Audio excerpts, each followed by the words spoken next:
Shalom, kembali lagi di program Devotion. Kali ini kita akan membahas satu tema dan juga menemukan satu tema, yaitu datang kepada Tuhan Yesus.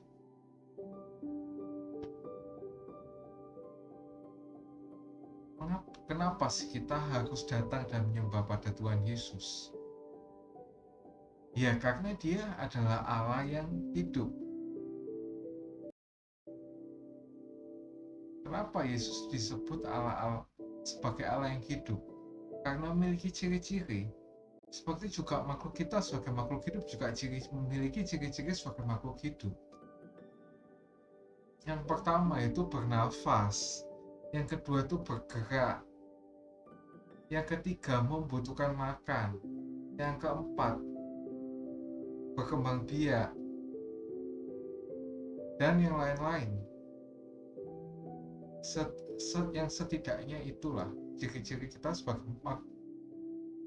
makhluk hidup. Terus ciri-cirinya Tuhan Yesus sebagai Allah yang hidup ini apa sih? Yang pertama, Dia itu Allah yang Maha Kuasa atau yang bisa disebut omnipoten. Ini contoh-contohnya kayak apa sih Maha Kuasa? Yang pertama itu membuat mujizat, membangkitkan orang mati, menghentikan angin ribut, membelah lautan, dan yang terpenting Dia bisa bangkit dari kematiannya pada hari yang ketiga, yang membawa kemenangan bagi kita semua, ya. Yang kemenangannya lebih harus dirayakan, ya, daripada kemenangan-kemenangan yang lain. Yang kedua, sebagai ciri-ciri Allah yang hidup itu apa? Dia Allah yang maha hadir atau yang disebut omnipresent. Dia hadir dimanapun dan kapanpun, ada orang maupun gak ada orang. Maka itu di Matius 18:20 juga dikatakan bahwa 2 atau 3 orang berkumpul, dia juga hadir. Nah, ayat ini tuh bukan berarti ya kalau kita persekutuan doa kita sedikit atau gereja kita jemaatnya sedikit diucapkan untuk menghibur jemaat atau menghibur pendetanya. Bukan, ini menunjukkan apa? Kebersalahan orang. Kalau orang menunjukkan salahnya dari seseorang, ya. Yang ketiga, ciri-ciri Allah yang hidup itu apa? Dia maha tahu atau omniscience. Seperti yang katakan di Mazmur 139 ayat 1-24. Allah tahu sebelum kita mengatakan.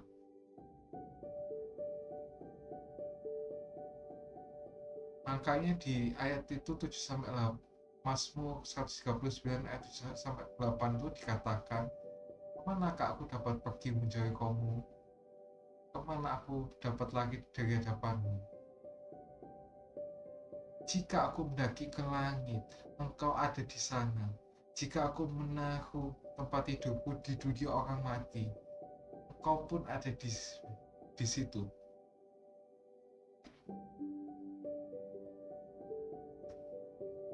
Ada 3 hal yang kita harus lakukan kalau kita mau datang kepada Tuhan Yesus, seperti yang dikatakan di Matius 7 ayat yang ke-7.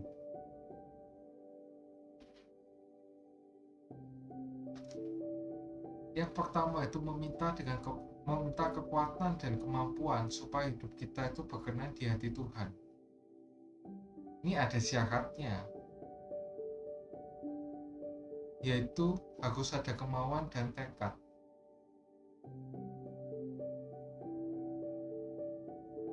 Untuk hidup berkenan itu tidaklah mudah. Karena apa? Karena roh memang penurut, tapi daging ini lemah sekali. Ya, ini banyak orang yang kayak gini. Rohnya itu doa puasa, tapi dagingnya itu maunya puasa doa. Karena dagingnya itu mau ya makan terus, kulineran terus gitu.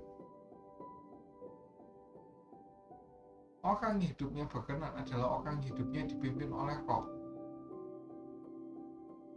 Selama keinginan daging atau jiwa berkuasa atas hidup kita, maka hidup kita tidak berkenan. 8 ayat 8 berkata, mereka yang hidup dalam daging tidak mungkin berkenan kepada Allah. Terus gimana sih kita bisa hidup menurut roh? Yaitu mematikan perbuatan-perbuatan daging atau tubuh. Seperti yang dikatakan di Roma 8 ayat 13. Ini contohnya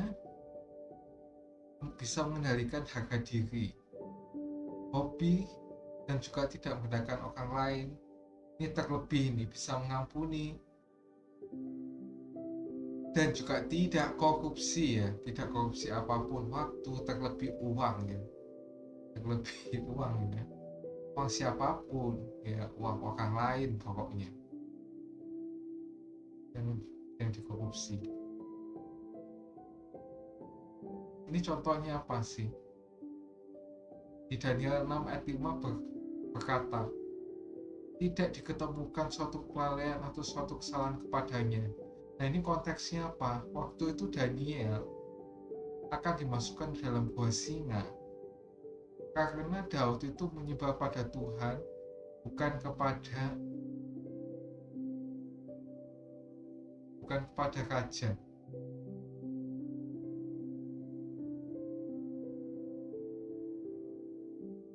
Daniel ini bukan hanya hidupnya berkenan di hati Tuhan, tetapi hidupnya dapat menjadi teladan atau garam dan terang.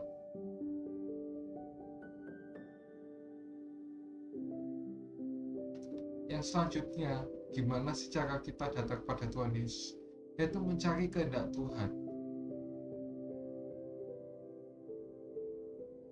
Setiap orang yang dilahirkan dalam dunia, Bapa pasti punya kehendak, termasuk Tuhan Yesus.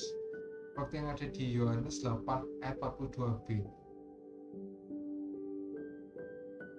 Apa sih kehendak Bapa pada yang diberikan kepada Tuhan Yesus? Yaitu supaya Tuhan Yesus menyelamatkan manusia dengan cara menebus manusia dari dosa di atas kayu salib. Jadi diingat-ingat ya, tujuan utama Tuhan Yesus ke dunia ini untuk menebus kita dari dosa, supaya hubungan kita dengan Tuhan bisa dipulihkan. Tujuan sampingan yaitu melayani orang-orang dengan cara menyembuhkan orang sakit, melakukan mujizat-mujizat itu, dan sebagainya. Kita juga harus sama mencari kehendak Bapa dan juga menjadikan sebagai kebutuhan dalam hidup kita. Makanya di Yohanes 4 ayat yang 34 dikatakan, makananku ialah melakukan kehendak Dia yang mengutus aku dan menyelesaikan pekerjaannya.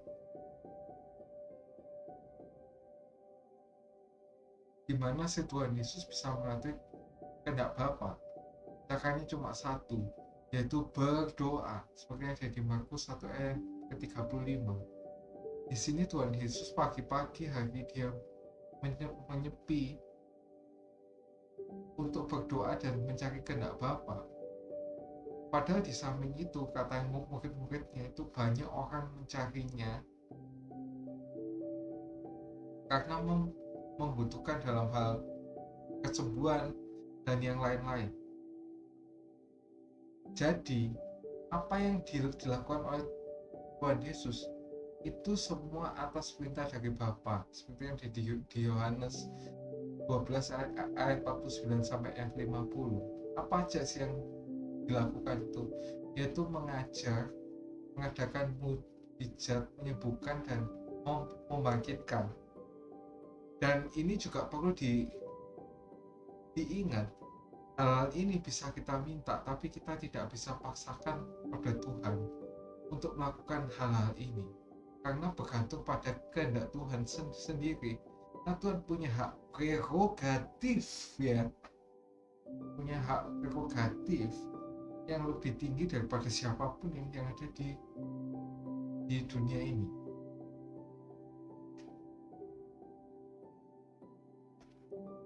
Biarpun kehendak Bapa membawa resiko yang cukup besar, yaitu harus mati di kayu salib,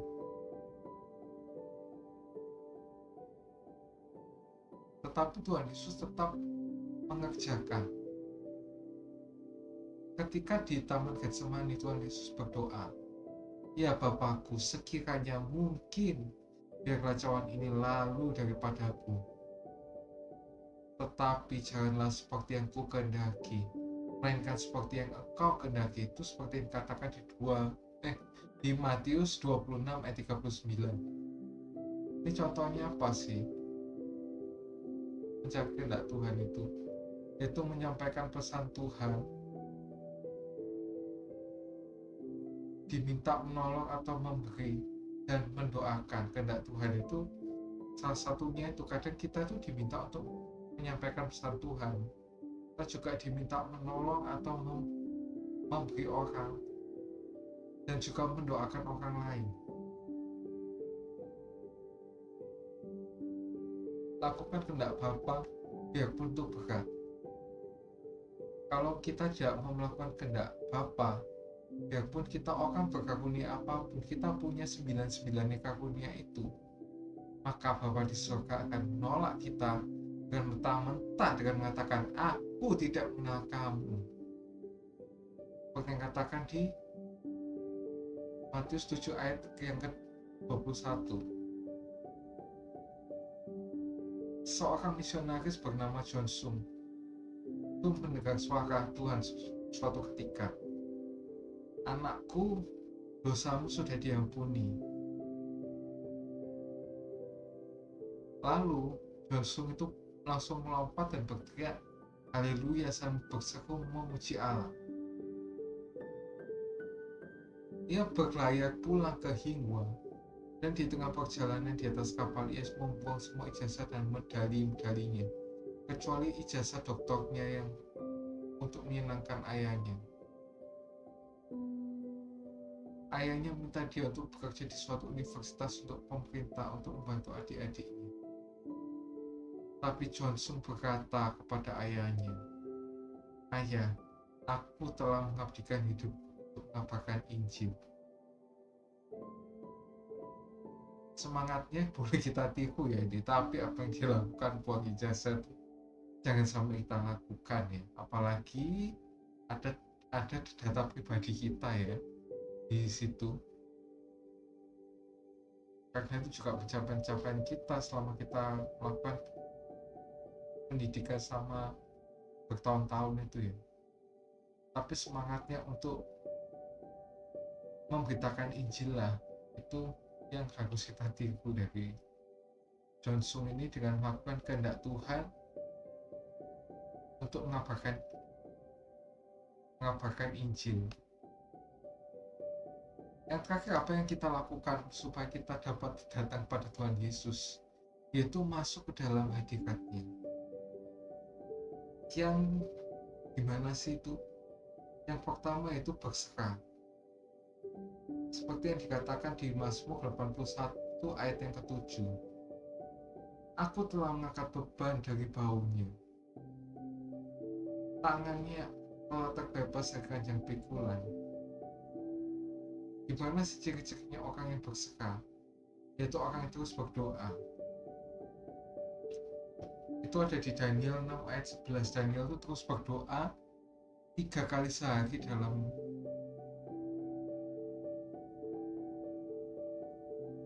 waktu doanya. Hanya Tuhan Yesus yang dapat menolong kita menanggung beban yang berat di hidup ini. Di sini Tuhan Yesus menolong tanpa mengharapkan imbalan ataupun tumbal apapun, gak ada. Kok di yang lain pasti minta imbalan ataupun bahkan tumbal. Tapi gini, kalau kita berserah pada Tuhan, kita pun juga berserah pada kehendaknya. Apapun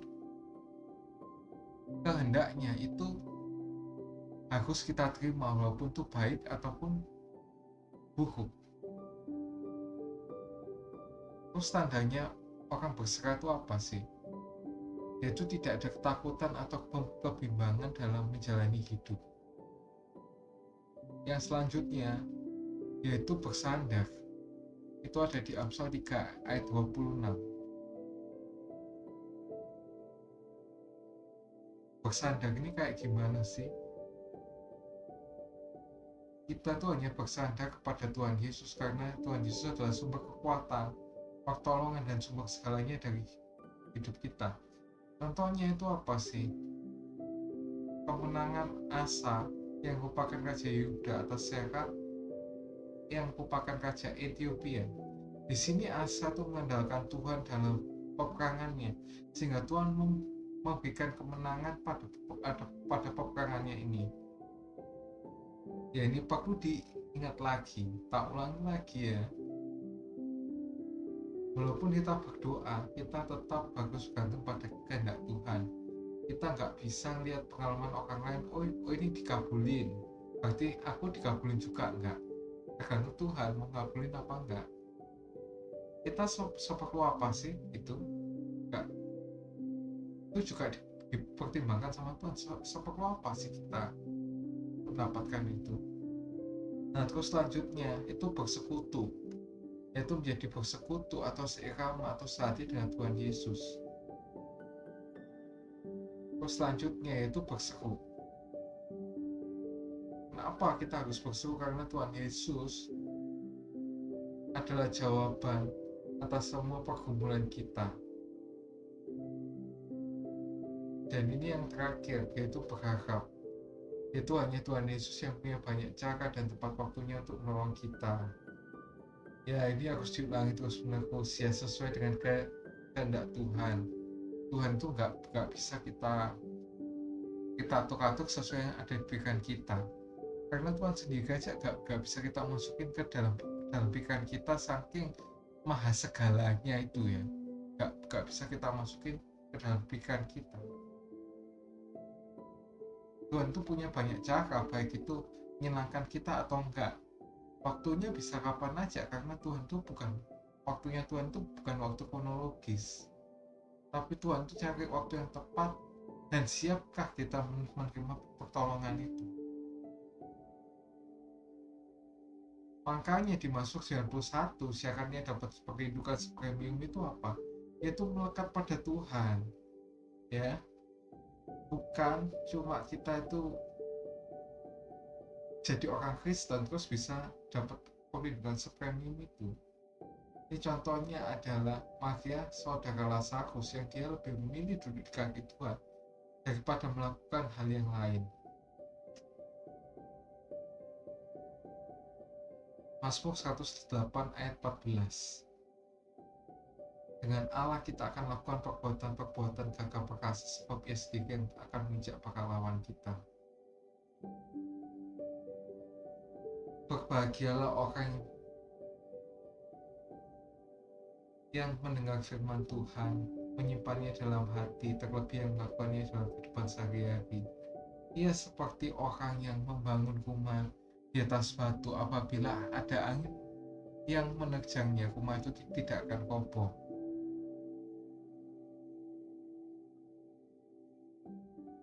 Jangan lupa like, subscribe, dan share jika kalian terberkati dengan konten ini. See you.